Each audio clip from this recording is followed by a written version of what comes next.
So I have played with pH for probably, testing pH for a decade now.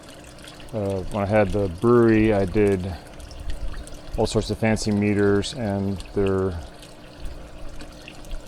are some that work pretty good as long as you keep them well calibrated, but they can give you erroneous readings. I would say pH test strips, waste of time.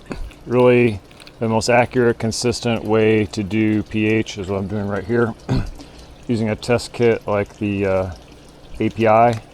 This is API freshwater kit, and you just take a 5 milliliter sample, add 3 drops, shake it, and then compare it to a color chart. And right here I would say that is sitting about 7. I have been using phosphoric acid to keep my pH down, which over time increases your phosphates. So I'm kind of on the high end of phosphates, so I switched to nitric. Supposedly that is supposed to work actually stronger, work more aggressively. I have not seen that. I'm still end up using about the same amount as I did with a phosphoric, which is unfortunate because nitric acid costs a lot more.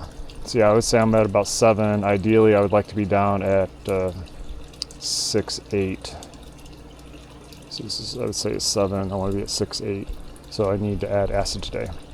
And the other thing I've tested here is the nitrates. Once you have your system fairly stable, it's been running for 6 months or a year, you'll find that typically your ammonia and nitrites sit at about 0, but your pH will move around, and you always want to keep that down about 6.8, 6.6, somewhere in the 6.5 to 7 range. This is nitrates. Since I have switched, so a high fish load will generate nitrates, and as